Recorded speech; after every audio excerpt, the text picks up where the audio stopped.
A very good morning to all the students of class 11th political science. And students, as you know, we were continuing our 8th chapter, that is local governments, and we had already finished 3 parts of this particular chapter. And in the last part we had finished the 73rd and 74th constitutional amendments in relation to the local governments. So we had studied that in detail separately, 73rd as well as 74th amendment. As you know, 73rd amendment is the local government for the rural areas, and for the seven provisions under 74th amendment, it has the provisions for the urban local governments, and 73rd for the rural areas. So after we have seen all the details of these two constitutional amendments, and these are the most important amendments when we talk of the local governments, as due to these implementations of 73rd and 74 amendments, this local government has got the authority, power and recognition through the constitution. In the current scenario, if we talk about all the states, it has been mandatory to implement these amendments. So today we'll see amendment of 73rd and 74 amendment. We have already read what were these amendments. Now we'll see were they being implemented properly, or what were the positive as well as negative outcomes while implementing these provisions to the state governments for the local governments. So let's begin it. All states have now passed a legislation to implement the provisions of 73rd and 74th amendments. So all the state, as it has been mandatory by the constitution, so our legislation in the state legislative assemblies have been passed to implement these 73rd and 74 amendments to their local governments. So in every state this legislation has been passed. During the 10 years since these implementation came into force, as we know this was implemented in 1993, but if we see the last 10 years after the implementation of these amendments from 1994 to 2004, most states have had at least 2 rounds of elections. So if we see the last 10 or a decade since these implementations, these laws have been implemented, there has been 2 rounds of elections for the local bodies. Why 2 rounds? Because we are having elections according to these implementations for the local government. Also we have a tenure of 5 years for per government. So till now we had 2 rounds of elections for the local bodies, but in some states like Madhya Pradesh, Rajasthan and few more others, they have held 3 elections so far. Why 3 elections? 3 elections, this can be the case where the state government must have dissolved the local government because it would have not been functioning properly, so there would have been re-elections. Otherwise, if we see the provisions of 73rd and 74 amendments for the local government, they are authorized to have elections only after 5 years, as there is a fixed tenure of 5 years for every elected government at the local level as well. Since we have seen the changes brought by 73rd and 74 amendment through the constitution for the local government, let's see the changes and the data. Today there are nearly 500 Jila Panchayats. So we are seeing the updated data after the implementation of these two amendments, 73rd and 74th. Now if you see at the Jila Panchayat, there are around 500 Jila Panchayat in our country. About 6,000 block or intermediary, you know that block, intermediary Panchayat, or we can also call it Panchayat Samiti, and 2,50,000 gram panchayats in rural India. So if we talk about rural India or Panchayati Raj system, so in that, in India, including all the states, we have 500 Jila Panchayats, 500 Jila Panchayats, 6,000 block samitis, and 2,50,000 gram panchayats at the rural India, and over 100 cities. If we talk about the urban areas or the urban government, or we can say about Nagar Palikas, there are 100 cities, over 100 cities cross corporations, 1,400 town municipalities, and over 2,000 Nagar Panchayats in urban area. So this is the data after the implementation of 73rd and 74th constitutional amendment in the rural areas. This is in the rural areas, and this is for the urban areas. Okay. Now more than 32 lakh members are elected to these bodies every 5 years. So if we include urban as well as rural areas, or we can say the complete local government in our country, including all the states, there are approximately 32 lakh members are elected on this body every 5 years. If I'm saying 32 lakh members, it means including Jila Panchayats, block samitis or panchayat samitis or gram panchayat, municipal corporation, municipalities, nagar palika, nagar panchayats, everyone. So including it is around 32 lakh members elected to these bodies every 5 years, because we are having elections for these local bodies also after the gap of every 5 years. Of these, at least 10 lakh are women, and of these total 32 elected members in the local government in our whole country, 10 lakh are women. So it is a very good ratio that here we are giving the proper representation and power and authority to women, as well as at the local level there are around 10 lakh women are also elected out of 32 lakh. In the moving forward, in the state assemblies and parliament, if you talk about the state assemblies, that is government at the state level, parliament means at the government at the central level. If you include the total members of state government as well as central government, we have total number of less than 5,000. Okay, so you can imagine that including all the states and including all the members of the central government, we have only around 5,000 elected representatives. But if we are talking about local bodies in our country, we are saying we are having elected members around 32 lakhs. Okay, so it is a very good ratio. It means we are giving a true and pure representation to the local people or the local authorities. But along with it, as we know, there are positive points as well as there will be a negative points as well. So we will study this in this topic. With local bodies, the number of elected representatives has increased significantly. So if we see, the number of members elected for the local government has been increasing significantly. So it means after reading all this data, we can say what is the positive impact of the 73rd and 74 amendment, which has been made, which has made mandatory for all the states to have local governments in place and in function. So the 73rd and 74th amendment have created uniformity in the structure of Panchayati Raj and Nagar Palika institutions across the country. So if we talk about our country and about the local government, it is uniform. That system, that structure, that authority, it is uniform throughout and in the same in all the states. The presence of these local institution is by itself a significant achievement. So the presence of these local bodies now in all the state, it is one of the achievements of the amendment brought in the constitution by the 73rd and 74th amendment. It has been successful and it is an achievement and would create an atmosphere and platform for people participation in government. So it is giving a platform to the local people who cannot approach the state government or the central government directly for their basic needs and requirements or basic desires in life. So they are having the authority and power to conduct their functions at the local level. So they are getting a platform where they can participate in the government through the local government, as this is a structure where we are having central government, state government and local government. So there is a relationship between a connection and correlated with each other. So in this way, the local people or the local government is connected somehow to the central government as well as to the state government. The provision for reservation of women. So if we talk about the reservation now, the provision for reservation, as we have already studied under 73rd amendment and 74 about the reservation. So reservation for women at the panchayats and nagar palikas have ensured the presence of significant number of women in local bodies. So as we talk about the women empowerment, women giving opportunities to women, equality between gender, male and female. So this local government has been a very good platform where males and females have got the equal opportunities. That is why we have so many, around 10 lakh women representatives, elected representative at the local government around our country. So this is giving one of the significant importance to women as well, as this reservation is also applicable for the position of sarpanch, as this position of women's is also applicable for the sarpanch and adhyaksh, that is the president. They can also be the head. They are not only the members of the panchayat samitis or the gram panchayat or the jila panchayat, or if we talk about the urban areas, corporation, municipalities, but they can also contest election for the post of the highest post, as the adhyaksh or sarpanch.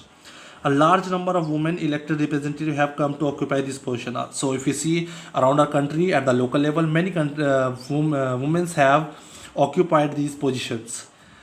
There are at least 200 women. If we see the data in our country at the local level, there are 200 women who are adhyaksh in jila panchayats. At the jila panchayat, at the district level, there are 200 women, around 200 women who are the president.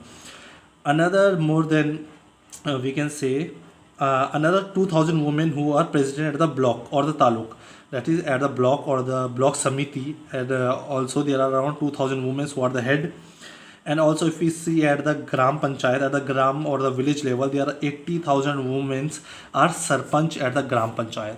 So here we can see the how the importance and the power have been given to women, and how local government is playing a very important role to bring about the equality between males and females. As females in this Indian society has always been male dominated, but now through these amendments we are changing the structure of our local government and functioning of our government, as well as we are giving representation to weaker sections of our society, SC, ST, and most important here we are giving representation, power, and authority to women as well. So this is a very good sign, and I would call it a achievement of these amendments for the local government.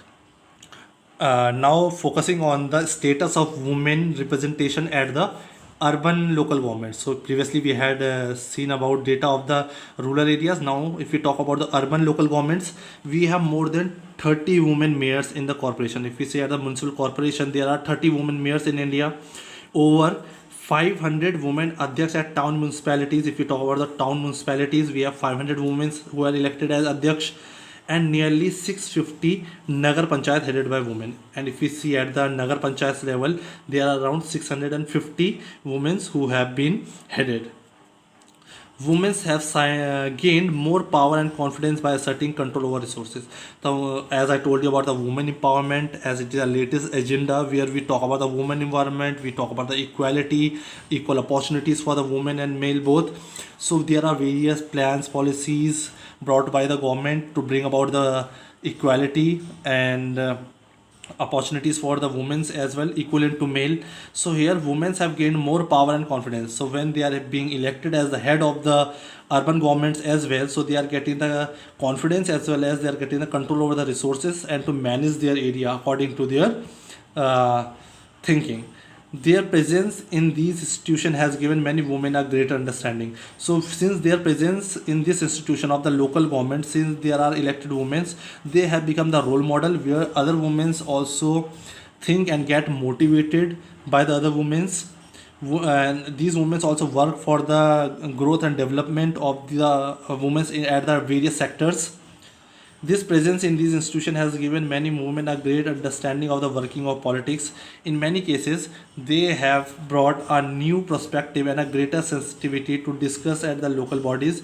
In many cases, women are unable to assert their presence or were merely proxies for the male members of their. So here we are only talking about the how we have given the representation, power, and authority to women who are being suppressed since ages. As our country, I have told you, was a male dominated, where people thought that politics was not the cup of tea of the for the women's, as they had no understanding of the politics. But these things were changing now, and there were a lot of changes we could see in the society through the implementations of these 73rd and 74th amendment for the local governments.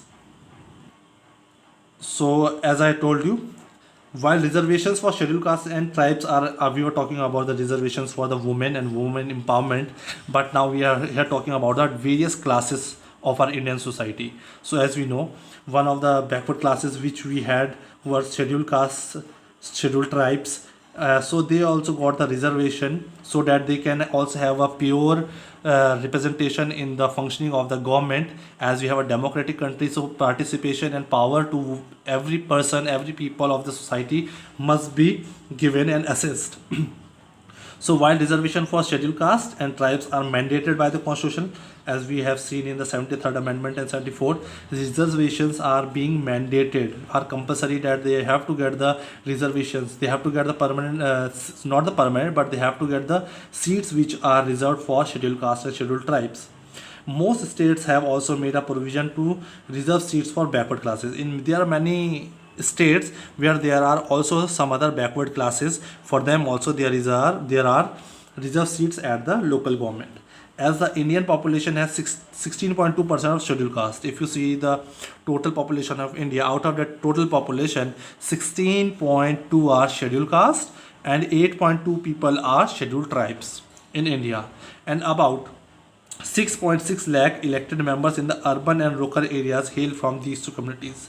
If we talk about the all the total members, as I told you, around the total members of at the local level, as I told you, 32 lakhs, and out of that 32 lakhs, 6.6 lakhs are the members who are being elected at the local level or for the local bodies are scheduled castes and scheduled tribes, and also including some part of other backward classes.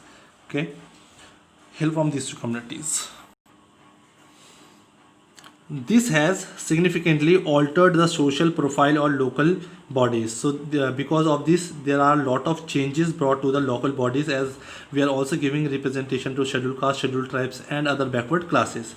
These bodies have also become more representative. So we can say they have become more representative, where we are giving representation to women's, also giving women special reservation to women of scheduled caste and scheduled tribe, and other members also from scheduled caste, scheduled tribe, and other backward areas. So it is giving a pure representation to all the peoples of our society. Sometimes this leads to tension, but sometimes there is a tension and conflict because of these representation, as we had a society which was dominated by the high classes. But because of this 73rd and 74th amendment, constitutional amendment for the local government, there has been a lot of changes which give representation to the weaker sections of our society, which were not being treated like a human previously in our societies. So because since they are getting the representation now, so there are a lot of tension and conflict between the people of the various classes. The dominant social groups, so who are dominant, who used to show their dominance on the other social groups which control the village, either do not wish to give up their power. They don't want to give up their power. They were more influential, they had significant power and control over the village. But now, because of the new provisions, the weaker sections of the village are also, people out of them are also getting the representation and opportunities to contest election and to fight for their rights. This leads to intensification of struggle for power. So there is a now struggle for power, and this is the true meaning of democracy, where we can see the struggle of power. But tension and struggle is not always bad. We cannot say the tension and struggle is bad. Whenever there is an attempt to make democracy more meaningful and give power to those who do not enjoy it either, there is a bound to be some conflict, tension. Okay, so there will be some tension and conflict, of course, when we are trying to give the power to the people who did not have any influence or significance in the society. But with the new constitutional amendments, we are trying to transfer the powers and functions of the local government to those people. So of course there will be some struggle and power, but this, we can say, it is good for the true functioning of our democracy. So the constitutional amendment assigned as many as 29 subject to local government. As we know, according to the constitutional amendment or 73rd and 74th amendment, there are 29 subjects which has been transferred to local government by the states. Okay, all these subjects are related to functions. So what are these 29 subjects? They are all are directly connected to the functions linked to the local welfare and development. So all the matters relating to the welfare and development of the village areas or the rural areas, like water, road, electricity, relating to agriculture and various government policies, all these subjects were transferred to the local government by the constitutional amendment. But there were also provisions and amendments in this provision that it was a wish of the government also, that out of these 29 subjects which are being good for the, which they can transfer to the local government, it was up to the state government. The experience with the functioning of the local government in the past decade has shown. So if we see in the last 10 years, or we can say a single decade, it has shown that local government in India enjoy limited autonomy.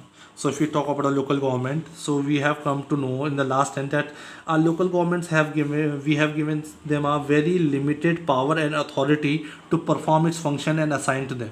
So whatever functions which have been assigned to them, they have little autonomy to perform those functions, as mostly they have to be dependent on state and central government for their financial support. Many states have not transferred most of the subjects. So there are many states who have not transferred those 29 subjects to the local bodies. Not 29, many of the subjects out of these 29 subjects have not been transferred to the local government. Therefore, the entire exercise of electing so many representatives becomes somewhat symbolic. So there are local government, there are being elections held. So all this process is like a symbol It is like we can say it's a formality that yes, it has been made mandatory by the constitution to have elections at every 5 years. So we are having it. We are having gram panchayat, we are having gram samitis, we are having jila panchayat, but they are just being symbolic, as the powers and functions are not being transferred to the local bodies and they are dependent on state and central government yet still. Some people criticize the formation of local bodies because this has not changed the way in which decisions are taken. So many people are still criticizing this formation of local government, as these local at the local government, the local leaders at the gram sabha, gram panchayat, jila parishad or municipal corporation, nagar palikas, here the people are not able to take the decisions like decisions are taken at the state level and the central level. People at the local level do not enjoy much powers of choosing welfare program. Here the people do not have any power of choosing their welfare program or allocation of their resources. So we can say they are still dependent on the state government and central government. So we have tried and understand both the positive as well as negative impact of these implementation of these amendments of the constitution for the local government. But local bodies have very little funds of their own. So if you talk about the funds, financial support, it is very having little funds of its own. The dependence of local bodies on state and central government for financial. So here local bodies are always dependent on the state and central government for the financial support. If they have to look for any welfare, any developmental work, any construction for the village, hospitals, schools, anything, roads, electricity, so first of all they have to be dependent on the state and central government and whether they will be getting the financial support or not. In this we are like eroding or reducing the capability of the system and the structure of the local government, where we are not giving them the proper pure authority. It is just we can say symbolic in nature, where because of the constitution we have just mandated that we are to have a local government at every state, at every level. So we are having it, but we are not giving them the exact power and authority which a local body must have, where they can look after their development and welfare programs. So all this we have seen here. So if we see in the conclusion also, this experience suggests that local governments continue to be agencies implementing the welfare and development schemes of the central and state governments. Giving more power to local governments means that we should be prepared for real decentralization of power. So if you read this, it is all about the positive and negative impacts of local government. So with this we come to the end of this particular chapter, I would say. And from the next lecture we shall be starting the next second book, as your syllabus has been finished for this particular book according to the new revised syllabus. And this 73rd and 74th amendment is the very most important topic of this chapter, which is there in the new revised syllabus. And from the next lecture we shall start the next book. Till then, thank you.